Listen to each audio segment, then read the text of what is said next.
Chittagong city কর্পোরেশনের mayor doctor Shahadat Hossain বলেছেন, নাগরিকদের সক্রিয় সহযোগিতা ছাড়া ডেঙ্গু ও জলাবদ্ধতা মুক্ত চট্টগ্রাম গড়ে তোলা সম্ভব নয়। কোথাও অল্প সময়ের জন্য বৃষ্টির পানি জমে থাকলে তা দ্রুত সিটি কর্পোরেশনকে জানানোর পাশাপাশি নিজ নিজ বাসাবাড়ি ও আশপাশ পরিষ্কার পরিচ্ছন্ন রাখার আহ্বান জানান তিনি।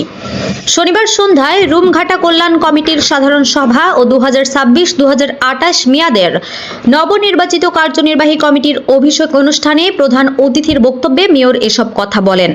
তিনি জানান, দায়িত্ব গ্রহণের পর থেকে জলাবদ্ধতা নিরসনে পরিকল্পিতভাবে কাজ চলছে। গত বর্ষা মৌসুমে প্রায় 60% জলাবদ্ধতা কমানো সম্ভব হয়েছে। বর্তমানে 36টি খালের উন্নয়ন কাজ চলমান রয়েছে এবং এসব কাজ শেষ হলে আরও 40টি খালের উন্নয়ন প্রকল্প বাস্তবায়ন করা হবে। ডেঙ্গু পরিস্থিতি প্রসঙ্গে মেয়র বলেন, বিটিআই প্রযুক্তিভিত্তিক লার্ভিসাইড ব্যবহারের ফলে ডেঙ্গু নিয়ন্ত্রণে ইতিবাচক ফল পাওয়া যাচ্ছে। 2023 সালের তুলনায় আক্রান্ত ও মৃত্যুর হার উল্লেখযোগ্যভাবে কমেছে। চলতি বছরের প্রথম 6 মাসে ডেঙ্গু আক্রান্তের সংখ্যা অনেক কম এবং এখন পর্যন্ত কোনো মৃত্যুর ঘটনা ঘটেনি। তিনি আরও বলেন, ডেঙ্গু প্রতিরোধে শুধু সিটি কর্পোরেশনের উদ্যোগ যথেষ্ট নয়। ছাদ, ফুলের টব, ডাবের খোসা, পরিত্যক্ত টায়ার সহ পানি জমতে পারে এমন স্থান নিয়মিত পরিষ্কার রাখতে হবে। মশক নিধন কার্যক্রমে কোনো কর্মকর্তা-কর্মচারীর গাফিলতি পাওয়া গেলে তাদের বিরুদ্ধে কঠোর ব্যবস্থা নেওয়া হবে। অনুষ্ঠানে রুমঘাটা কল্যাণ কমিটির 2026-2028 মেয়াদের পূর্ণাঙ্গ কার্যনির্বাহী কমিটির ঘোষণা করা হয়। সর্বসম্মতিক্রমে আমানুল্লাহ আল সগির ছোট সভাপতি এবং মাহমুদ জামান খান সাধারণ সম্পাদক নির্বাচিত হন।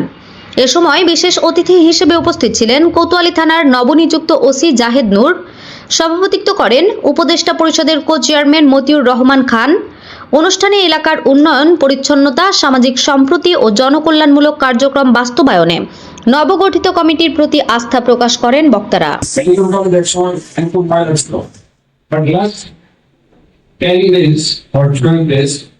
আমি এভরি মর্নিং 7টার দিকে আমি সেখানে যাব। আমি যখন জগিং করতে বেরোই তখন ফার্স্ট আমি মেডিকেলে ঢুকে আমি একটা চক্কর মারি।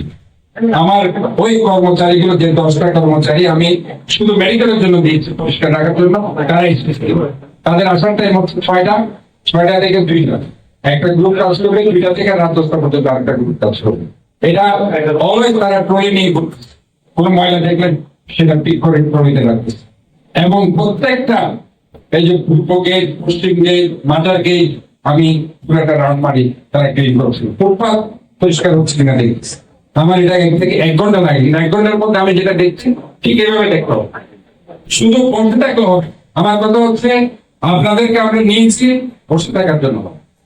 আমি যেভাবে ঘুরি হাঁটি সেভাবে ঘুরতে হবে, কাজ করতে হবে। তাহলে কিন্তু আপনি বুঝতে পারবেন যে আপনার এলাকায় কাজ করতে।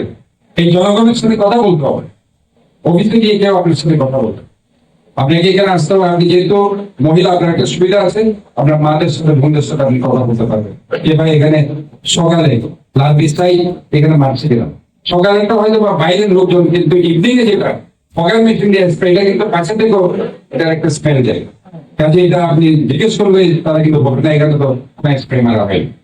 কাজে আমি কিন্তু ভেরি ইম্পর্টেন্ট, আমি আপনাদের বলছি যে আমরা অলরেডি একটা এই ডেঙ্গুর জন্য 8টা রেড জোন আমরা করে দিয়েছি। এখানে এই 168 জন যে ডেঙ্গু পাওয়া গেছে, এখানে কোন জায়গায় ডেঙ্গু সংখ্যা বেশি ওইভাবে আমি রেড জোন করে দিয়েছি, ভেরি ডেঞ্জারাস জোন।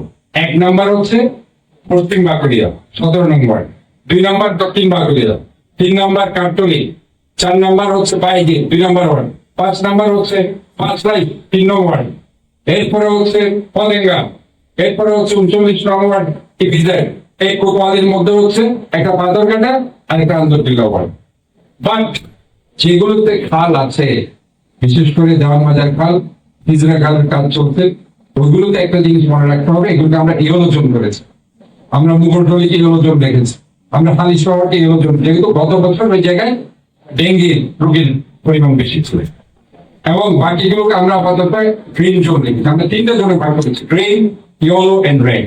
কাজে ওই রেড জোন যে 8 থেকে 10টা, এখানে আপনি আপনি যদি এ এলাকায় থাকেন তাহলে এখানে আপনাকে যদি ইয়েলো জোন ঘোষণা করা হয়েছে, আপনাকে এখানে ঢুকতে হবে।